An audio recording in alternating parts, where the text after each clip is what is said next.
景の色なんだよ。元の性別の時は黄色い背景で、どうも、歌い手研究部長翔平です。普段は歌い手さんを応援する会社ファーストステップの経営とボイストレーナーをしています。今回はですね、松木さんのテレキャスター b ボーイを取り上げていきたいと思います。テレキャスター b ボーイ、痛快なバンドサウンドが特徴的なボカロプロデューサースリーさんの楽曲で、このリズミカルでキャッチーなメロディーが多くの方から愛されてますよね。でね、この MV のイラストはリンさんが手掛けられていて、これがね、いろいろな想像がかき立てられるめちゃめちゃ魅力的なミュージックビデオになってます。だからこそね、今回は特に MV に注目しながら歌い手研究部のみんなと一緒に聴いていきたいと思います。このようにこのチャンネルでは歌い手さんの歌唱テクニックや楽曲について楽しくわかりやすく解説しています。見逃したくないって方は今すぐ登録して歌い手研究部に入部してください。では早速行ってみましょう。弾くよ。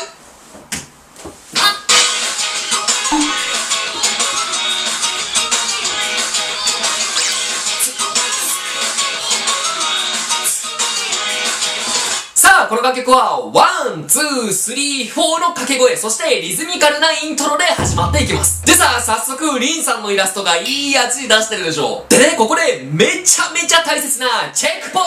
イントが一つあります。それがね、MV の背景の色なんだよ。この楽曲を通して黄色の背景と緑色の背景、この2つで展開していくんだけど、ここにね、大きな意味があるんだよ。だから今後 MV を見ていくときに、それぞれの色がどのように使われているか、みんな意識していきましょう。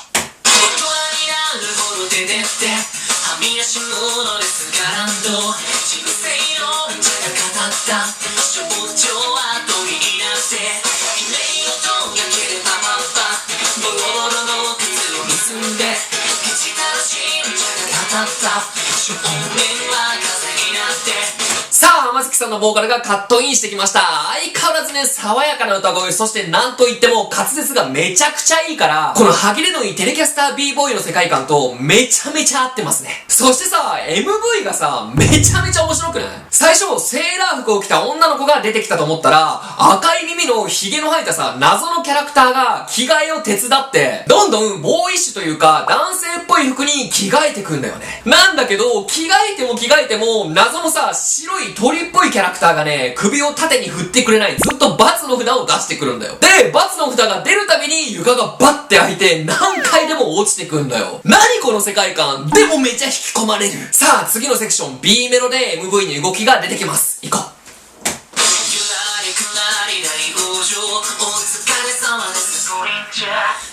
さあ、何回もボーイッシュな服に着替えてたんだけど、バン！下に落ちた衝撃で、カツラが取れて、女性らしい長い髪が見えちゃいました。そしたらね、これまで何を着ても×の札しか出さなかった謎の鳥みたいなキャラクターが、初めて丸の札を出すんだよ。ますますどういうことと思ってたら、サビに行きます。行こう。お疲れ様です。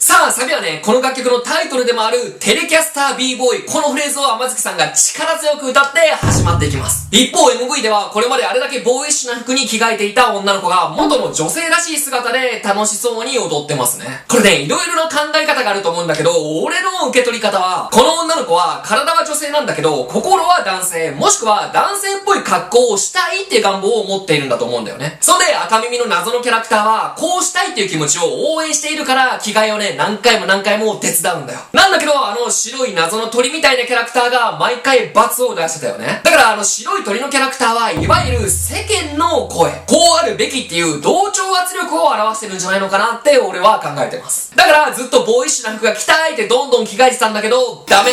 って札出してて、下に落ちた衝撃でカツラが取れて女性らしい部分が出たら、そう、それでいいんだよって丸の札出してるって感じだよね。ただね、そう考えると一つ不可解な点があるんだよね。それはね、サビでしたくもない女性らしい格好で楽しそうに踊ってるっていうところだよね。でもね、そこに関しては周りの同調圧力に合わせてるんじゃないのかなって思ってます。っていうのも、サビの途中でスーツを着てタバコを吸ってる描写があるんだけど、その時足元には赤耳のあのキャラクターがいて、爆弾をね、ポイって投げるんだよ。で、ボーン爆発してるとこをよく見ると、鳥みたいな白いキャラクターが飛ばされてるシーンがあるんだよね。だから、本当は男性のような格好をして、そんな同調圧力はね、吹っ飛ばしたいって思ってるんだよ。なんだけど、それは妄想で、また同調圧力と一緒に笑顔で踊り始めます。そして踊ってる時に流れてくる大きな歌詞で、うさ耳のね、やりたいことを応援してくれていたはずのキャラクターだけが吹っ飛ばされていくんだよ。これね、よく見るとめちゃめちゃ描写が細かいから、もう一回見てみて。爆弾ほら、飛んでた。ほら、また飛ばされた。MV 面白いでしょ。でね、2番もまた変わっていきます。行こう。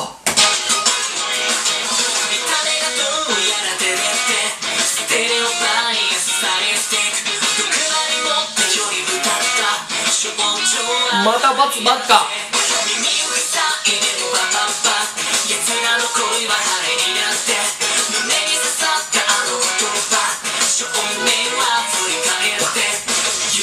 さあ、2コーラス目は登場するキャラクターが変わります。今度は学ランを着ていた男の子のキャラクターが、またうさみのキャラクターに手伝ってもらいながら、どんどん女性らしい服装に着替えていきます。なんだけど今回も着替え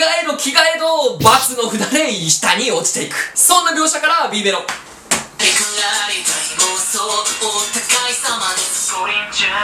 さあ、床に落ちた衝撃でまたカツラが取れて男性らしい髪型に戻っちゃいます。そしてその姿を見るや否や、また鳥のようなキャラクターが初めて丸の札を出すんだよ。そしてサビ。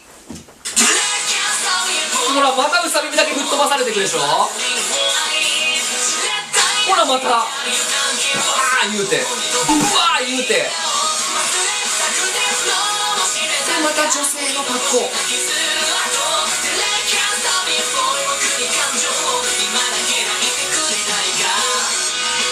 そう、そしてまたサビでは元の男の子の姿で白い鳥のキャラクターと一緒に楽しそうに踊ってるんだよね。でさあ、最初はここも赤いうさ耳のキャラクターも一緒に踊ろうとするんだけど、またね、歌詞にバーン吹っ飛ばされてくんだよ。でさあ、ここで改めてみんなに思い出してほしいのが、いっちゃん最初に俺がチェックポイントって言ってた背景の色なんだよ。よくよく見返してみると、どちらのキャラクターも元の性別の時は黄色い背景で、こうありたいって別の性別の服を着ている時は常に緑色の背景なんだよ。だからキャラクターに当てはめてみると、白いキャラクターと一緒に踊ってる時は常に黄色の背景、そして赤いうさ耳のキャラクターと一緒に歩いてる時は緑の背景なんだよね。ただね、これ逆の考え方もあって、黄色の背景の時こそなりたい格好、そして緑の背景の方が本当はなりたくない格好なんじゃないかっていう考え方もあるんだよね。たださ、歌詞を見てみると、誰が答えてくれないかとか、今だけ抱いてくれないかとかさ、ちょっとネガティブなワードがあるじゃない。だから俺はやっぱり黄色の背景でね、楽しそうに踊ってるけど、心からね、楽しめてるのかなって思っちゃうんですよね。みんなはどう思う？ただね、こっからクライマックスで物語が大きく動き出します。聞いてみよう。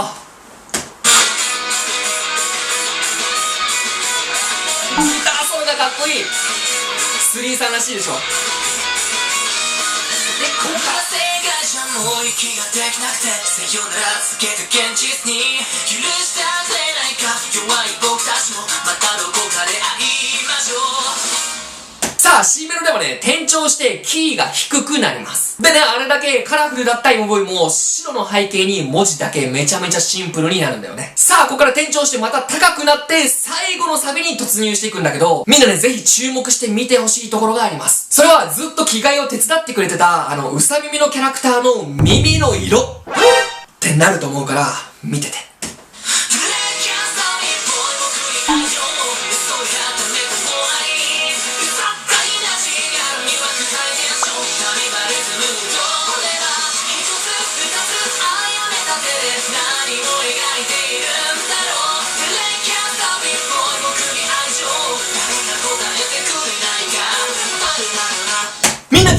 気づいた赤色だったはずのうさ耳が、なんと、黒色になってるんだよ。これさ、もちろんいろんな考え方はあるよ。ただね、俺が思うのは、これまでずっと、こうありたいっていう気持ちに寄り添って応援してさ、着替えとか手伝ってたじゃん。なんだけど、やっぱり世間の同調圧力に負けるというか、長いものに巻かれて、諦めてしまったんじゃないかなって。だから、赤色だったはずの耳が、黒色の耳に変わってる。なんでそう思ったかっていうと、不思議なことにね、耳の色が黒くなってからは、大きい歌詞がうわーってきても、飛ばされなくなっちゃうんだよね。平気な顔してみんなと一緒に踊り続けてるんだよ。部員のみんなはどう思った？いや、さっきも言ったんだけど、俺の解説とは違って、元の姿となりたい姿が逆っていう考え方もあるんだよね。なんだけど、最後のサビで一緒に踊ってるところを見ると、男の子の格好をしているキャラクターの方が、女の子の格好をしているキャラクターよりもね、少し背が高いんだよね。だから、やっぱり黄色の背景で楽しそうに踊ってる時は、元の姿だと思うんだよね。さあ、今回は MV を中心に取り上げながら動画をお送りしてきたんだけど、歌詞も踏まえてみんなはどう思った？具体的研究部考察班の皆さん、ぜひぜひね、コメントでみんなの考えを教えてほしいなって思ってます。もちろんね、何が正しくて何が間違ってるとか、そういう話がしたいんじゃなくて、みんなの考えをね、シェアしながら、もっとね、このテレキャスター b ボーイをね、楽しんでいければいいなって思ってます。みんなからのコメントをお待ちしてます。このようにこのチャンネルでは、歌い手さんの歌唱テクニックや楽曲について、楽しくわかりやすく解説しています。見逃したくないって方は、今すぐ登録して歌い手研究部に入部してください。ではまた次回の動画でお会いしましょう。バイバイ。